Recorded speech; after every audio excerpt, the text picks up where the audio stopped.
Bonjour. Aujourd'hui, Inch'Allah, on va essayer de passer à la deuxième partie qui concerne la qualité des logiciels. Alors, si vous vous rappelez, on a défini la qualité du logiciel et pourquoi on l'a fait pour résoudre les problèmes du coût, délai et du cahier de charge. De même, on a précisé les facteurs de mauvaise qualité parmi les mauvaises spécifications et estimations, mauvaise répartition des tâches et manque d'expérience du chef de projet et les conflits et manque de compétences.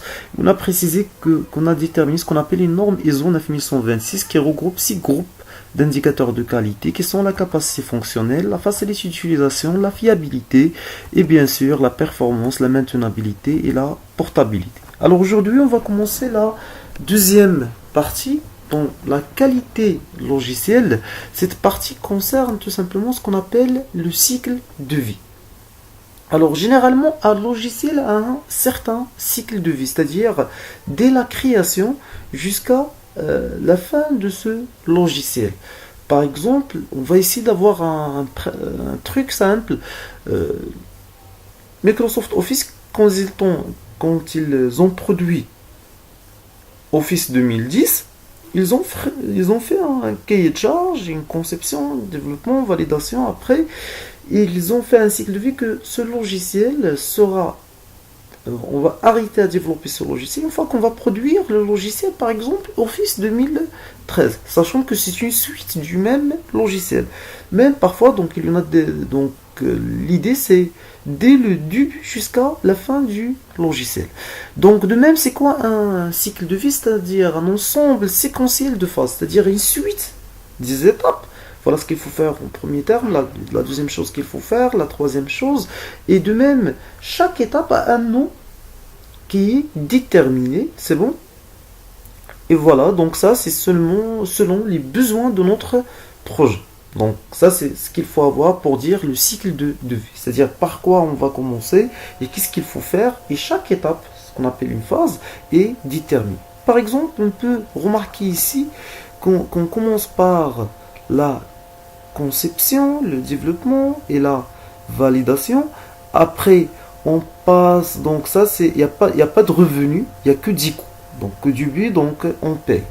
Après, donc, une fois qu'on fait la première livraison, il y en a un certain amortissement. C'est-à-dire, on commence à avoir quelques gains, mais quand même, il y en a des remarques qui obligent de faire des maintenances. Et parfois, on peut faire des tests pour avoir. Donc après ce point-là d'équilibre, donc on peut dire qu'il y en a un gain et la maintenance peut continuer jusqu'à avoir le temps mort de ce logiciel ou bien la fin de vie. Donc ça c'est ce qu'on appelle un cycle de vie. C'est-à-dire au début on a pris là, donc si vous vous rappelez dans la première partie on a parlé de la qualité logicielle de côté client. Et on a précisé d'une manière, côté fournisseur ou bien côté prestataire, quels sont les facteurs qui peuvent influencer sur la qualité. Aujourd'hui, on va parler de la qualité, comment créer un logiciel de qualité, de côté fournisseur, de côté développement, de côté société qui s'occupe de la création de ces logiciels. Alors, généralement, il y en a grosso modo trois phases. Lesquelles? La première, c'est la création. La deuxième, c'est la distribution. Et la dernière, c'est la disparition. C'est-à-dire, chaque logiciel passe de ces trois étapes. Par exemple, la disparition, donc ça paraît que c'est anormal, mais généralement, il y en a des logiciels qui ont disparu. Par exemple, MSN, si vous vous rappelez. Donc, il y en a toujours une certaine partie. Alors, quel est notre objectif pour faire ce découpage? Le découpage, c'est-à-dire la division des tâches en sous-tâches. Donc, premièrement, pour maîtriser les risques. Car si on a un grand travail, donc la première chose que vous devez faire directement, c'est de découper ce travail ou bien le diviser en sous-tâches. Voilà ce que je vais faire aujourd'hui ou bien dans 7 heures. Donc ça, c'est très très important pour améliorer le service. Aussi, vous devez maîtriser les coûts et les délais.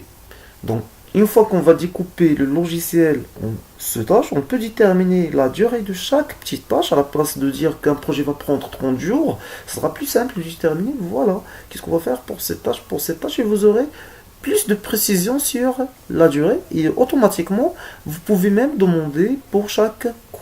Et de même, on peut contrôler la qualité. Alors, qu'est-ce qu'il faut faire? Donc généralement dans la qualité logicielle et dans tous les autres domaines, donc toujours on commence par des prévisions. Après on commence à contrôler les estimations qu'on a déjà citées dans les prévisions. Et à chaque fois on les analyse, il y aura un apprentissage, autrement dit une expérience qui va enrichir notre trésorerie de connaissances pour travailler mieux dans le reste des opérations. Donc ça c'est généralement ce qu'on peut déterminer par le terme cycle de vie, qui est tout simplement une chaîne des phases. Et ces phases, donc généralement il divise trois grands projets qui sont la création, la distribution, la disparition généralement. Et on peut y aller finalement par donc quel est le but de ce découpage ou bien de cette division? C'est le maîtrise des risques et des délais, des coûts et bien sûr le contrôle de la qualité.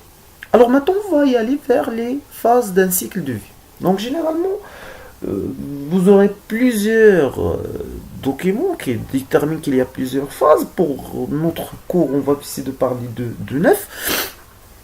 Alors quelles sont ces phases? Les premiers 4. C'est premièrement définition des besoins. Et ça, c'est l'un des grands problèmes que vous pouvez rencontrer.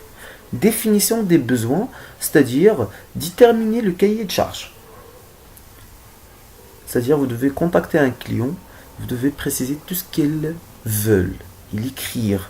Et après, donc, pour passer à la deuxième étape qui détermine tout simplement l'analyse des besoins, c'est-à-dire spécifier exactement son besoin, le rendre à un autre langage que les développeurs et ceux qui vont faire le projet peuvent le comprendre. Et troisièmement, on peut y aller directement à ce qu'on appelle la planification. C'est-à-dire une fois qu'on détermine le besoin, une fois qu'on l'analyse, c'est-à-dire on le découpe, on peut connaître dans chaque tâche combien de temps on aura besoin, et de cette façon on peut le planifier, on peut réaliser les contraintes qui existent entre ces tâches, et de cette façon on peut commencer à planifier. Voilà ce qu'il faut faire. Après, il y a l'étape de quoi? De la conception. La conception, on peut parler rapidement donc de deux grands types de conception. Par exemple, vous voulez réaliser un logiciel ou bien un site, vous pouvez dessiner des gabarits, des templates, ce qu'on appelle des croquets, donc, dans lesquels vous aurez donc une imagination première sur comment votre application va apparaître. Soit sur un grand PC bureau, ou bien sur smartphone, ou bien sur tablette. Donc ça c'est très très important, la conception. Il y en a un autre type de conception, c'est ce qui concerne la modélisation des bases de données telles que Meurize, c'est-à-dire vous pouvez préciser les données que vous allez utiliser, les relations qui existent entre ces données. Pour cela vous pouvez utiliser des méthodes de modélisation telles que UML et Meurize. Donc voilà les 4 premières étapes. On va compléter l'étape 5. C'est ce qu'on appelle le développement. Alors, une fois que vous avez bien pris les besoins, les analysés, donc après planifier, une fois que vous avez la planification, après le développement, ça peut y aller. Donc, car si vous avez bien fait les premières opérations, vous pouvez déterminer avec quel langage vous allez travailler, avec quelle méthode vous allez travailler, avec quelle solution informatique vous allez essayer d'utiliser. Alors le développement peut regrouper le codage, les tests et les intégrations. Codage, c'est-à-dire créer des programmes avec un langage connu.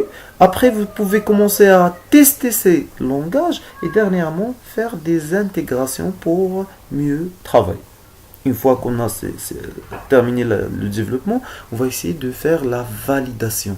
On valide les fonctionnalités demandées. Cette tâche, on revient à la partie de définition de besoins et l'analyse des besoins. Et on précise les besoins et les valide. Est-ce que ça est fait? Cette fonctionnalité, est-ce que ça marche? Donc, une fois qu'on les valide, on livre ce projet à bien sûr au consommateur ou bien au client. Après on va faire une étape de quoi? De la qualification. La qualification, on peut le diviser sur deux parties: qualification à l'interne de l'agence de développement et une qualification à l'externe. Après, une fois que tout se passe bien, on peut donc on le teste sur plusieurs conditions. À chaque fois on aura des choses à améliorer. Il y en a de même une maintenance qui est tout simplement attachée à la qualification. Dans d'autres supports vous pouvez trouver que c'est la qualification. Après on va faire la distribution, c'est-à-dire on va livrer le projet au client ou bien la personne concernée, et après on va commencer une étape du support. Support, par exemple, un support électronique, création d'un fichier PDF qui contient toutes les instructions, ou bien un support sur le logiciel, c'est-à-dire comme Word, par exemple. Vous aurez, par exemple, une fois que vous faire un survol sur n'importe quelle opération, vous aurez des indications, ou bien faire des formations pour les gens qui vont utiliser ce logiciel. Donc généralement il y en a 9 étapes, 9 phases d'un cycle de vie, lesquelles premièrement on commence par définition de besoin, analyse de besoin, après on passe vers la planification, après vers la conception, le développement, la validation, qualification, distribution et support. Après, Inch'Allah, on va détailler chaque étape. Donc, c'est ce qu'on va essayer de voir. Mais jusqu'à présent, donc voilà les phases d'un cycle de vie. Une petite citation en passage à la fin de cette deuxième vidéo. Une folle de qualité ne suffit pas de masquer un petit défaut. Ça, c'est le principe des clients. C'est-à-dire, même que vous avez réalisé un travail avec beaucoup de qualité, le plus petit erreur peut influencer sur tout le travail.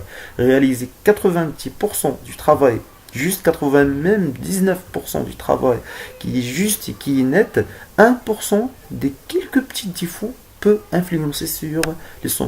Donc pour cela, on parle de qualité de logiciel et on parle même de